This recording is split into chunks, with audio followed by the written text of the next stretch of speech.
being with Olympic champion Daniel Igali, who's here with some wrestlers from Nigeria. Now, that's the country that you originally came from.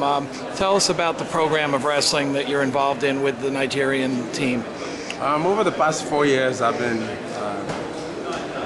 off and on with the Nigerian national team. We've been able to get a group of them together. I'm here with about 5 of them, hoping to qualify about 2 or 3 for the Olympics. Now, you think that the athletes are at a level here where they can make a medal match? And tell me a little bit about what weight classes you'll have guys in and who we should look out for. We have 5 of them. 1 of them competed yesterday, unfortunately lost.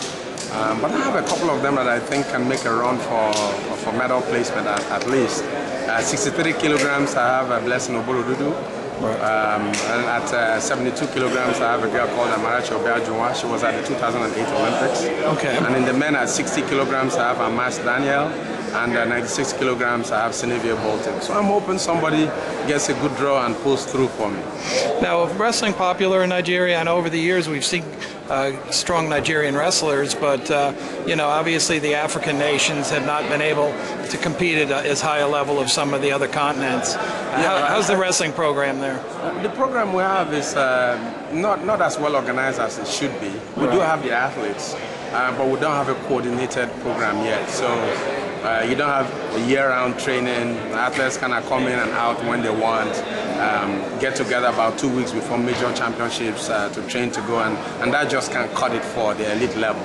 So what I'm trying to do, especially over the next 4 years, is to see if we can get an organized program where we can spot identify a few athletes that we can focus on for the 2012 and 2016 Olympics. Now, is there a training center, a place where you have mats and workout facilities and things like that in a central location that you're able to work with the athletes when you can get them together?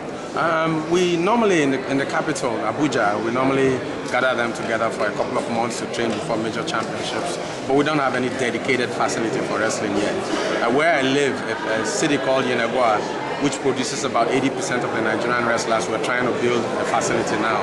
So hopefully by the middle of next year, when we finish it, we'll have a dedicated facility for wrestlers, and hopefully we can keep them year-round and train year-round in Yenagwa. Now, what age do people start wrestling in Nigeria? United States, a kid might start at 5 years old. When do you usually get an athlete over there to start competitively wrestling? Most times, by the time we get them, they are in their early 20s because they don't have any youth programs. Okay. And so the only athletes that come to me, for sure, are the ones that are already adults, between 18 and 20-something. So they start a bit late. But they have their traditional wrestling, so it's not like they're complete novices. They do have know how to wrestle at least, but you have to start teaching them the rudiments of freestyle and of the clinches and different things that you need in freestyle and in Greco. But they come a bit later in life. Now, do you spend much time back in Canada? I mean, do you get back over there for times when you're not working with the team over in Nigeria? Yes, I go back to Canada about two months out of the year. My family is still there. My wife and my 2 kids live in Canada in Vancouver, so I go there quite often. But now I'm also a parliamentarian in Nigeria. I'm a lawmaker, so it takes a lot of my time. Did you have to run for election and everything? Yes, I did. I had to run for elections. I was elected in April, and I was sworn into office on the 3rd of June. So, and I'm also chairman of the sports committee. So I'm trying to see how I can help sports. Oh, that's wonderful. So, looking back at your career, this is the American website, and just your thoughts about some of your battles with Lincoln McIlravy, who, obviously he's been inducted in the American Wrestling Hall of Fame. He never got the gold medal he was looking for, and he had some great matches against you. Your memories of Lincoln and wrestling the American wrestlers? I think Lincoln was one of the more determined athletes that never got a world medal, a world title, or an Olympic title. I sometimes think back about the years that he wrestled, and I never wrestled anybody with the kind of intensity and drive he had. I hear now he's doing well. He's into the hotel business. Yes. And you could see that someone that driven will always do well in whatever they do.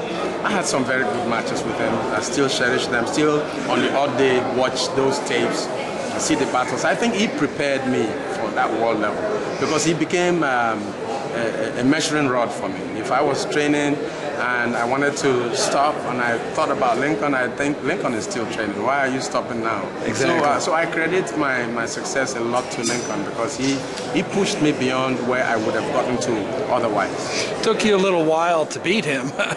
But when the last 2 years there before the Olympics and the Worlds before that, you figured something out on how to defeat him. I mean, was it something little, or was there a different change in your game plan completely?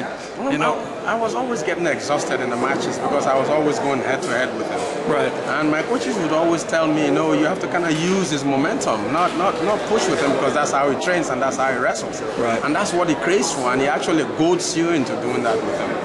He did that very well. I saw it. There was no match he wrestled that he didn't break the person down. Against Cuba, against Iran, some of the top wrestlers, even against Russia in '99. He would lose three points at the beginning, and at the end you are crawling on the floor. He's just scoring points left, right, and center because he was so well conditioned. So I worked on my conditioning, but also still, even at the top of my game, it was still tough to go 7-8 minutes with him without at least taking a breather to refocus. So I think we had a little bit of a change plan, but I had to work harder to beat him. Well, good luck with your Nigerian athletes. Hopefully we'll see a few of them in London. That's the goal, right? That's the plan. I hope 1 or 2 of them break out here, and I hope we have a medal performance in London, because we've never ever won a medal in wrestling in Nigeria at the Olympic level. Well, that would be wonderful. Congratulations on your new program, and we'll look and see you out there today. Okay. Thank you very much.